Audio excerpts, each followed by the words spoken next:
hartlike goeienaand aan die elkeen, baie welkom by ons Sabbat openingsprogram. Ek glo en vertrou dat die elkeen 'n geseënde week gehad het sover, en wat 'n vreugde is dit nie, om nou in Sabbatsure in te gaan, saam met ons Heiland. Dit is die wonderlikste gevoel. Voordat ons begin, kom ons sluit net die oë. Liewe Heer, baie dankie vir die voorreg wat ons het, om nou weer eens rustig te kan kom raak en in u Sabbatsure te kan inkom, saam met u, met die wete dat ons u liefde en nabyheid kan aanvoel. Dankie vir die vreugde wat in ons harte kan wees, waar ons 'n week van harde werk agter die rug het, en dit kan agterlos, en net vir 24 uur kan fokus, om net saam met u te wees. Here, rig ons gedagtes op u alleen, sodat ons sal weet, dat u met ons is. Waar ons nou ook uit u woord uit gaan lees, wil ek vra dat u asseblief tot ons harte sal spreek, en ons geestelike ore sal open. Ek bid dit net in u naam alleen. Amen. Dit is vir my 'n groot voorreg om saam met julle die Sabbat te kan verwelkom. Die Sabbat is 'n besonderse tyd wanneer ons die week se besige wees en goed kan neerlê en weer kan onthou aan wie ons behoort. Vanaand wil ek graag met julle kyk na 'n baie mooi gedeelte in die Bybel, in 1 Petrus 2. Petrus skryf aan die gelowiges en beskryf nie net wie ons is in Christus nie, maar ook watter rol ons as kerklede behoort te speel. En wat vir my besonders is dat Petrus ons nie net een titel gee nie. Hy gebruik verskillende beskrywings om te wys dat elkeen van ons 'n belangrike plek in God se kerk het. Kom ons begin deur te kyk na wat in 1 Petrus 2 vers 5 staan. Jy kan saam met my daartoe blaai. Dis 1 Petrus 2 vers 5 wat die volgende sê: En laat julle ook soos lewende stene opbou tot 'n geestelike huis, 'n heilige priesterdom, om geestelike offers te bring wat aan God welgevallig is deur Jesus Christus. So, Petrus sê ons is lewende stene. 'n Steen op sy eie kan nie 'n huis wees nie, maar baie stene wat saam en wat reg saam geplaas is, vorm saam 'n gebou. So dit beteken dat die kerk nie net 'n gebou is waarin ons kan gaan sit nie. Ons is die kerk. Soms kan ons dink, wat kan ek doen? Ek is maar net een persoon, maar God kyk anders daarna. 'n Enkele steen lyk dalk onbelangrik, maar haal genoeg stene uit 'n muur uit en dit tuimel in mekaar. Daarom is my eerste rol as kerklid. Ek moet 'n steen wees waarop ander kan bou. My optrede, my woorde, my geloof en my voorbeeld behoort ander nader aan Christus te bring, nie verder van hom af nie.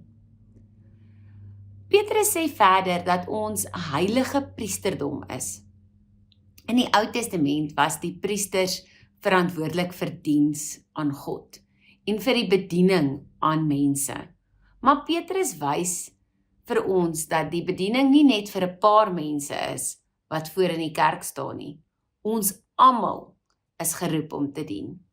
Daarom is die vraag nie, wat doen die kerk vir my nie, maar eerder, wat kan ek vir God en vir sy kerk doen? Daar is mense wat kan preek, ander kan sing, ander kan kinders leer, ander kan kos voorberei, en ander kan besoek. En dan is daar nog, ander kan luister, en ander mense help finansiëel.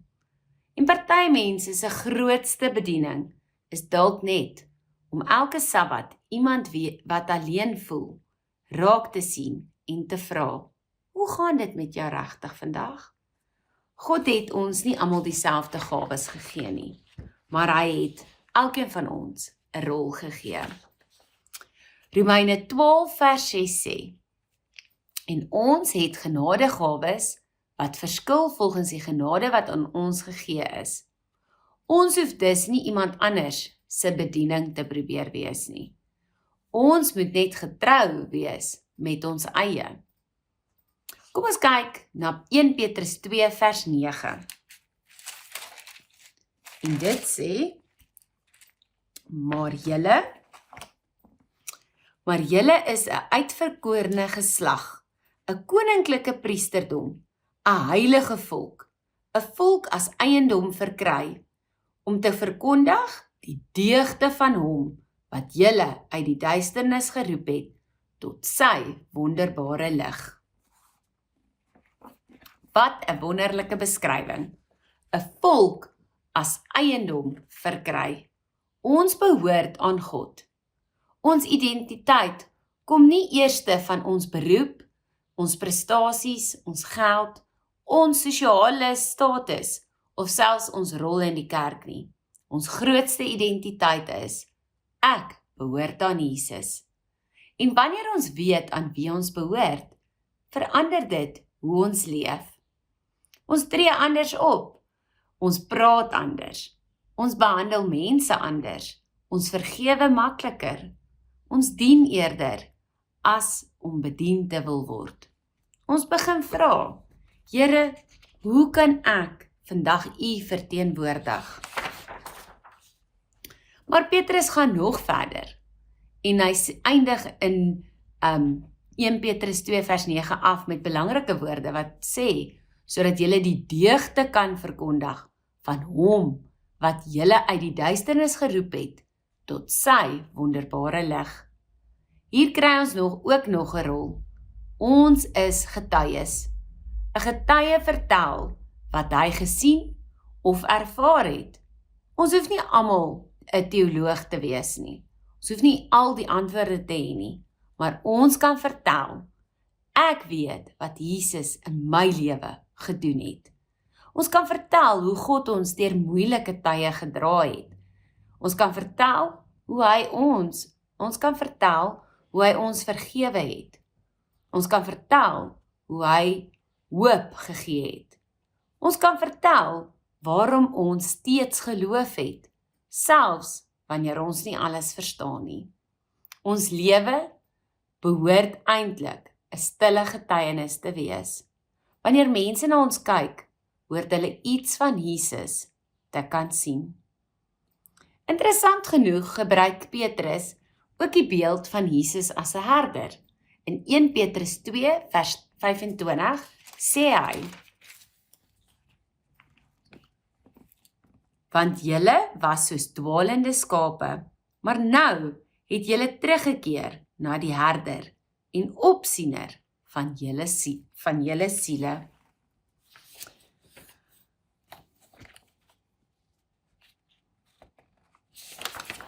Hier herinner Petrus ons aan iets belangrik. Ons is nie die herder nie, Jesus is die herder. Dit beteken, ons hoef nie die kerk te dra asof alles van ons afhang nie. Ons kan ons bekommernisse vir Jesus gee. Ons kan ons swakhede vir hom gee. Ons kan ons mislukkings vir hom gee. En wanneer ons afdwaal, is hy die een wat ons terugbring. Maar daar is ook 'n verantwoordelikheid teenoor die ander skape. Ons moet mekaar help om naby die herder te bly. Galasiërs 6 vers 2 sê, dra mekaar se laste. Dit beteken dat 'n kerkfamilie nie net saamkom wanneer alles goed gaan nie. Ons moet daar wees wanneer iemand swaar kry. Wanneer iemand huil, wanneer iemand moed verloor, wanneer iemand wegdryf, wanneer iemand se geloof swak word. Ons moet mekaar nie oordeel en wegstoot nie. Ons moet mekaar help om terug te keer na die herder. Petrus praat ook oor die manier waarop gelowiges moet leef. In 1 Petrus 3 vers 8 sê hy, en eindelik, wees almal eengesind, medelyend, vol broederliefde en ontferming, vriendelik. Dink net hoe anders sou ons kerke wees, as elke kerklid hierdie woorde elke Sabbat prakties uitleef. Eengesind, medelyend, vol liefde, goedgesind, nederig. dan word die kerk nie net 'n plek waar ons oor Jesus praat nie. Dit word 'n plek waar Jesus mense ontmoet. En dalk is dit die grootste rol wat ons as kerklede het, om Christus se karakter aan ander te wys. 'n laaste gedagte. In Petrus 1 vers 4 tot 10 sê dit die volgende: Na mate elkeen 'n genadegawe ontvang het, moet julle mekaar daarmee dien, soos goeie bedienaars van die veelvuldige genade van God. Let op 2 woorde. Elkeen en dien. Elkeen het iets ontvang. En elkeen is geroep om daarmee te dien. Nie net die ouderling nie. Nie net die predikant nie. Nie net die diaken of diakones nie. Nie net die sabbatskoolonderwyser nie.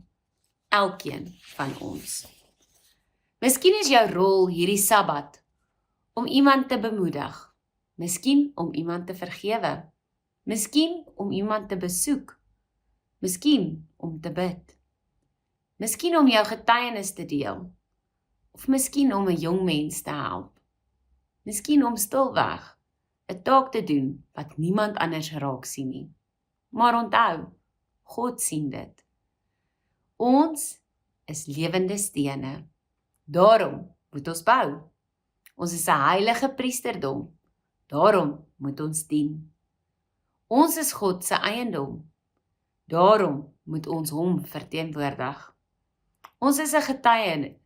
Daarom moet ons vertel van sy goedheid. Ons is skape. Daarom moet ons naby aan die heiland en herder bly en mekaar help om naby hom te bly. En ons het genadegawes ontvang. Daarom moet ons dit gebruik om ander te dien. Mag ons hierdie Sabbat nie net kerk toe kom om gevoed te word nie. Mag ons kom met die vraag: Here, wie kan ek vandag voed? Mag ons nie net vra wie sal vir my bid nie, maar ook vir wie kan ek bid? Mag ons nie net vra wie gaan my bemoedig nie, maar wie kan ek vandag bemoedig? Want dit is wat 'n kerkfamilie behoort te wees. Nie net mense wat op dieselfde plek kan bid nie, maar lewende stene wat saam gebou word. 'n volk wat aan God behoort en 'n familie wat mekaar help om nader aan Jesus te kom. En wanneer Jesus terugkom, mag hy ons vind waar ons besig is met die rol waarvoor hy elkeen van ons geroep het, om hom lief te hê, hom te verteenwoordig en mekaar te dien. Ek gaan vra dat ons oë sal sluit vir ons afsluitingsgebed. Liewe Heer, baie dankie dat ons in U Bybel kan ronddelf en kan, wanneer ons moedeloos voel, kan moed skep en kan weet dat U daar is vir ons. Here, mag U ons elkeen inspireer om ons kerkfamilielede te omvou met U liefde. Mag U asseblief in ons harte kom werk, sodat ons sal weet dat U naby is, dat U ons liefhet en dat U vir ons elkeen ondersteun en versterk in moeilike tye. Mag U ook dan daar wees om ons te inspireer, sodat ons sal doen wat U graag wil hê ons moet doen. Here, gee dat ons lewende stene vir U sal wees, dat ons sal bou aan U kerk en dat ons ander mede-kerkgelowiges sal laat welkom voel en dat ons saam 'n huis bou waar mense wat moeg is en moedeloos is, opgewek weer sal kan uitstap. Here, gaan met ons deur hierdie Sabbat.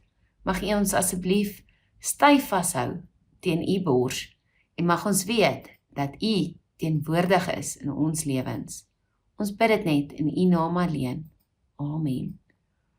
Mag U elkeen 'n geseënde Sabbat hê.